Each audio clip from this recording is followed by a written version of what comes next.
Sapiophile. Noun. One who is attracted to intelligence. Join us, three fun-loving lovers of knowledge who are ready to dig into your favorite topics with our very own nerdy diatribes, words of wisdom, and takes on life as millennials. Welcome to the Sapiophiles. If there's a straight girl who's walking down the street and I love her outfit, I'm going to tell you that your outfit is great. I've had friends who have came in with their their makeup is bomb, their hair is nice, they're dressed to the nines, and I'm like, girl, you look great. And they're like, I'm straight. And I'm like, what? I mean, I tell other girls that I like their outfits too, and I mean, I'm straight, so I'm not hitting on them clearly, so why would you be? Also, don't make a joke because a guy broke your heart that you're not going to become a lesbian. Mm-hmm. It's all fun and games until you try something and then you break somebody's heart because you're not into it. And you were just looking for something. I know guys suck, but so do we. In all actuality, there is no gender that is better than the other, whether it be straight, whether it be male, female, fluid. There is no, their personality can still suck no matter what they decide to like, or no matter what gender they are. Your personality, so true. You can still be a sucky person. And no, I don't want you to say ever, I hate when girls are like, guys are so dumb. It must be so much easier for you. No. That's such a closed-minded statement to make. It's like, it must be just so, girls are so much easier. No, they're not, because they take up as much bathroom time as you do. So now you have to think about there are men who do that you too. both have to get ready. You have to, there are moments where maybe you're both on your cycle and everybody wants to kill everybody. That's a thing. It happens. And then there are moments where girls are just terrible people. A girl can be a terrible person. My relationship is not any stable because it's with this. Well, I mean, it takes a girl to know a girl. Does it? It doesn't. No. It doesn't make me feel any better that you're if I were gay, I'd date you. That doesn't make me feel any better. How about just tell you look nice? I'm going to write a book, and it's going to be called Things You Don't Say to the LGBTQ Community. And it's going to be phrases and stories because, seriously... Yeah. Yeah, even if you were to do an initial blog post, that would be so helpful. Because it's obviously, guys are so crazy. God, I wish I could be a lesbian like you. Do you? Do you want that? Are you sure? Let me tell you what that comes with. It comes with several things. That comes with having to come out, even though you shouldn't have to tell anybody about your sexual preference or your business, but you have to make them feel better. That comes with men hitting on you, realizing that they're not your type and becoming super disgusting. You also get people who tell you, well, you just haven't had the right guy yet. No, that's not it either. That comes with someone telling you that you don't have a right to be a parent. Someone telling you you don't have a right to get married.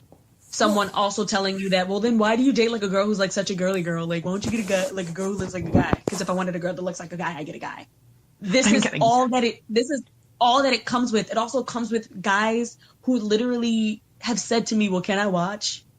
I wish I had a nickel. I don't even need a penny for any time that a guy has said that to me, around me, about me, or about a friend of mine.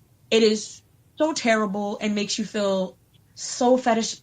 I'm not a fetish, and I'm not something for you to gawk at, and not something for you to stare at. I'm not something for you. I was at the park with my ex-girlfriend and my current girlfriend, and we were sitting in the park in her car talking, and she gave me a peck, and we were talking, and this guy was parked on the other side of the park and moved his car closer to us, and so my girlfriend got out the car and was like, what's your problem?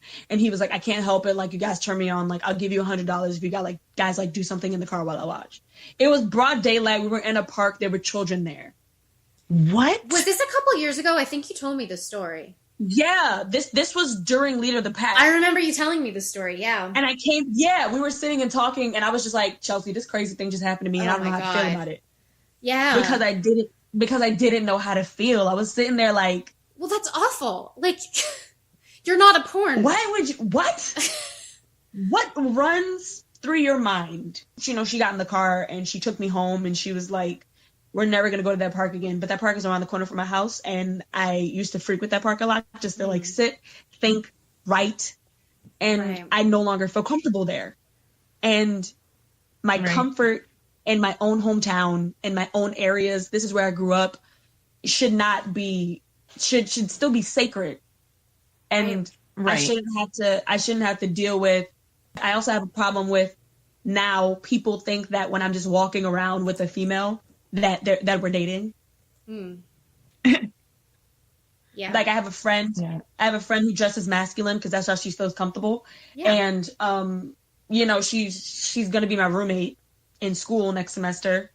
And I was helping her pack her room. And so I went to her room and I was like leaving, putting stuff in the car, coming back, and her roommate was like, is that like your new thing? And she was like, what?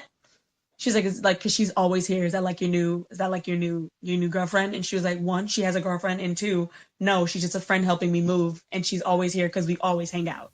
Yeah. Yeah. Oh boy. So like, I don't know if you guys have ever had the moment of someone thinking that you were together. I never thought. Actually, all the time. The two of us, yeah, because we lived together, because we were really close. Yeah. Neither one of us is a lesbian, but yeah, we had people who just kind of assumed, oh yeah, we drove here together and we're going home together, like just because you're always together. Yeah. It's not a thing. It's not a phase. That's not a thing. Not every girl that hangs out with another girl is together now. Now all of a sudden, because people think that every girl has there's like a trigger that you can flip. So now everybody's gay. No, but you can't. Like, you either are or you're not. You can't make yourself gay any more than you can make yourself straight. And I think I've said, someone in jest, if I were able to be gay, maybe we would be a couple. But we're not. Like, it's like that's how I know. Because if you like, the thing about it, like, I don't know if you guys read a Cosmo article or an article that was like new phase. Girls are going on dates and sleeping together. Wait, is that having a sleepover or sleeping together? No, it was a whole article, and it was like new thing. Girls who hang out and sleep with each other. They're a couple. Like experimentation, that's been happening forever. Well, no, it wasn't even experimentation. Like, the person read it and it was like, they're moving in together and they're going on dates and da-da-da-da. That's a couple. They're a couple. They're not gal pals who decide to kiss one day and figure it out. That's a couple. Yeah, that's a couple. They're not gal pals with benefits. They're together. Yeah. Yet another reason to roll my eyes at Cosmo. Like, this is the kind of ignorance, though, that we want to make sure, like, by talking to you guys, kind of get out in the world, like, some of these thoughts more so. Like, to kind of tell people, like, okay, guys, these questions are really dumb. Stop it. Yeah. And some people just asking just because, but it's like, if only I could walk up to a straight couple and be like, so who's the guy and who's the guy? Yeah, right? Like, so who's the girl and who's the girl? Like, you're who you are.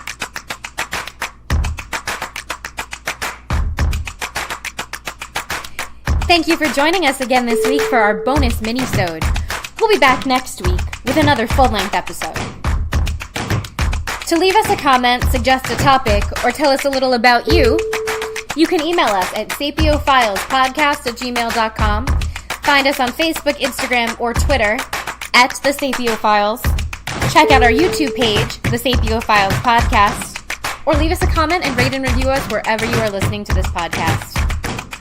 Have a great week, and always stay curious.